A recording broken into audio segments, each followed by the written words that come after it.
Estamos de regreso, estamos hablando aquí en Los Opinadores sobre el presupuesto federal 2016 y particularmente sobre este ejercicio base cero. Ignacio, ¿qué significa el presupuesto base cero que propuso el gobierno federal? Mira, es una buena noticia porque el presupuesto base cero de lo que se trata es de empezar desde el principio a hacer un presupuesto, no tomando en cuenta el anterior. O sea, normalmente en una empresa cuando vamos a hacer el presupuesto vemos cuánto gastamos en un rubro el año anterior o cuánto tenemos proyectado y le vamos a poner un incremento por inflación o por algún motivo y entonces sacamos el presupuesto. Ahorita lo que hace el gobierno se me hace una excelente manera de volver a hacer un presupuesto fresco, borrón y cuenta nueva. Vamos a empezar desde aquí y ahora, ¿en qué rubro estamos? Y ese rubro, las personas que aportan información deben de justificar en qué se va a gastar y por qué y cuánto. Entonces se va acumulando por rubros el presupuesto para llegar a un número. Y yo espero que ese número cuando tengan el total sea menor al anterior, Claro. porque se hizo pensando en lo que se va a hacer.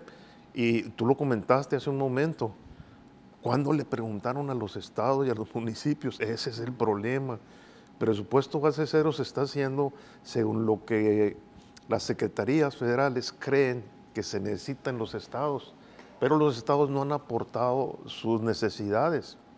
Y luego los estados no le preguntan a los ayuntamientos. Entonces estamos ahí en una falta de transparencia en el equipo de finanzas de los 3 niveles, donde el más afectado al final es el municipio. Entonces deberían de estar en un ejercicio total todos por grupos o como se agrupa la CONAGO, ¿verdad? Y llevarle al gobierno federal, oye, estas son nuestras necesidades, no te olvides de ellas. Los gobiernos, sus ingresos son, ya no son la tenencia, ni siquiera eso. Los prediales son municipales, las placas son municipales, son del municipio. Entonces, el Estado tiene ahorita un acortamiento de sus ingresos a muy pequeños servicios que ofrece. Entonces, depende de lo que le mandan de la federación. Y los ayuntamientos sí tienen manera de hacerse unos recursos locales por los cobros que hacen, pero también puede ser las multas de tránsito, puede ser el servicio de agua, puede ser el servicio de drenaje, el mismo predial y las placas. Pero esos son ingresos esperados, pero no les ayudan a cubrir las necesidades. Y ahorita, como decía Álvaro, ¿verdad? ¿Quién va a ir voluntariamente a decirle a Hacienda, oye, no me cobraste impuestos, aquí están mis impuestos, porque tú haces muy bien las calles, haces muy bien los puentes y recoges muy bien la basura y yo quiero que no lo dejes de hacer, ¿no? Todo el mundo le sacamos un poquito a pagar impuestos porque no vemos los resultados. Así es. Por otro lado, en materia presupuestal, al menos a nivel federal, hemos ido caminando, construyendo un sistema que nos va a permitir dentro de poco pues tener resultados más exactos. Hemos construido un presupuesto en base a resultados, hemos establecido, Álvaro, indicadores, hemos poco a poco avanzado ahora con este presupuesto base cero, que se habla de que 20% de los programas que existían se van a dar de baja porque no demostraron utilidad. Poco a poco hemos ido avanzando, ¿no? Bueno, yo, digamos, cuando se anunció el presupuesto base cero, me pareció una noticia muy interesante, sobre todo que como se había elaborado el presupuesto hasta este año, había sido de manera inercial. Es decir, pues tengo el cúmulo de programas que están aceptados por Hacienda, pues les incremento 5 o 7%, incluso de manera discrecional.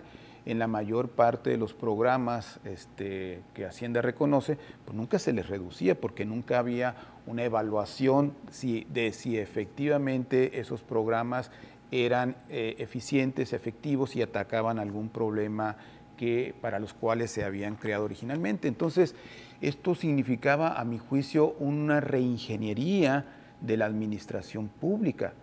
Sin embargo, me parece que los resultados es como el parto de los montes, ¿no? Pues no pasó prácticamente nada, a reserva de que el presupuesto base cero sea efectivamente la compactación de algunos programas que evidentemente duplicaban la visión o la misión para las cuales habían creado, de tal manera pues que en ese terreno me parecía que era pues hasta normal que hubiera ocurrido un ejercicio de esa naturaleza. Pero de inicio no se nos informó, ¿no? Es De totalmente inicio, opaco. No, porque además sin duda que el presupuesto base cero implica lo que yo acabo de decir, una reingeniería de la administración pública, volver a empezar. Pero para eso significa, desde mi punto de vista, años y años de trabajo. Probablemente lo que nosotros vimos este año sea apenas una parte muy elemental de lo que signifique todo el proceso de reestructuración de la administración pública y las consecuencias de esa, digamos, estrategia presupuestal base cero empiecen a sentirse en el 2016, en el presupuesto del 2017, 2018 hacia adelante. Esperemos que así sea y que no haya sido simple y sencillamente un anuncio, como muchos, que luego se diseminan en la vorágine de la cotidianidad política, de la cotidianidad electoral, en la que pues, se hacen anuncios de esa naturaleza muy estridentes sin ningún resultado práctico. Me parece que tenemos ahí la oportunidad de pues, hacer una reingeniería, desde luego, de la administración pública para saber cuánto podemos ingresar, pero también cómo lo gastamos. Siempre las reformas fiscales se concentran exclusivamente en los mecanismos recaudatorios y nunca en la política de gasto, cómo estamos gastando. Y creo yo, con esto termino, Marcos, que tiene un origen que era básicamente que la administración pública iba a enfrentar un problema de liquidez, de escasos ingresos derivados de la contracción de los precios del petróleo y del contexto de cierta incertidumbre que campea en la economía mundial. Y eso orilló al gobierno a sacarse de la manga, pues esta estrategia presupuestal base cero que ojalá se continúe porque no es un asunto de 6 meses o de 8 meses, sino esto es un proceso que deberá llevar mucho tiempo. Y nomás recuerdo una cosa, cuando inició la administración Eduardo Burrs en el 2003, recordemos que él inició con la propuesta de un presupuesto base cero y no quedó en nada, porque es bien complicado, porque se necesita un compromiso y una voluntad de reestructuración y de reingeniería de la administración pública que solamente con un verdadero compromiso y una voluntad férrea se puede lograr poco a poco. Broncas políticas porque los intereses son muchos, porque además base cero implica volver a justificar la asignación presupuestal que tienes. Y en el caso nacional resulta que alrededor del 60% es gasto no programable, es gasto ya comprometido, que tiene que ver con la nómina, que tiene que ver con las contribuciones a las entidades federativas, que tiene que ver con las pensiones y jubilaciones, que tiene que ver con la amortización. Pero eso también se tendría que abrir, ¿no? Pues se tendría que abrir, pero ahí sí el cascarón es más duro. Sí. Desde luego, porque ahí estamos hablando de intereses. Uno pensaría, la nómina es santa, no se puede tocar, es sagrada.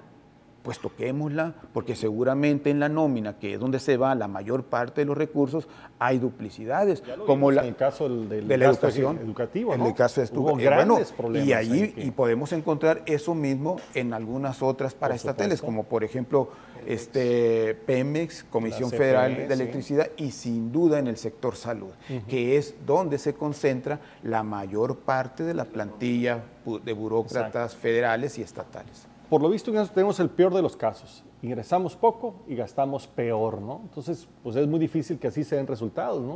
Yo creo que es el momento, esta coyuntura, pues, de esta baja de ingresos, pues, para entrarle a fondo al problema que tenemos. Sí, bueno, en el caso de Europa, por poner un ejemplo, donde están recibiendo a 120,000 refugiados, pues es un paso que está dando humanitariamente la Unión Europea y ahora sí que no lo presupuestaron ellos, ¿verdad? Aquí nosotros no tenemos nada que nos haya llegado más que el cambio de precio del petróleo y un poquito el entorno global.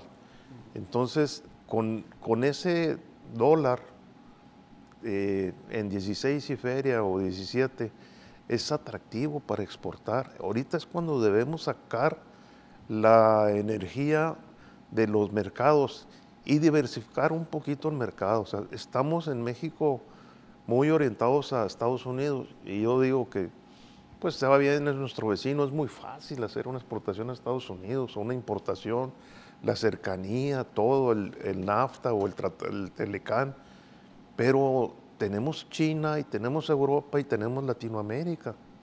Entonces, ahorita es el momento de conseguir importaciones que vengan a traer ese respiro tanto a las empresas. Ahora, ¿qué necesitamos para que las empresas empiecen a exportar? Capacitación de parte de las oficinas adecuadas, ¿no? De la Secretaría de Economía Federal, de la Secretaría de Economía Estatal y del Ayuntamiento, que también tiene una oficina de economía. Claro. Todos ellos se dedican a eso. Pero es aquí donde deberíamos tener un plan emergente para favorecer las exportaciones y mover la maquinaria. ¿No lo hay? Sí. Fíjate, déjame platicarte un par de anécdotas. Yo conozco 35 países en el mundo y en todos los países casi he visitado siempre las embajadas, las de México y las embajadas de los otros países. En las embajadas de México llegas y tienen a un militar, el agregado militar. ¿Qué hace el agregado militar en una embajada? No, ese que se ofrezca. Y estaba en Berlín el agregado naval también.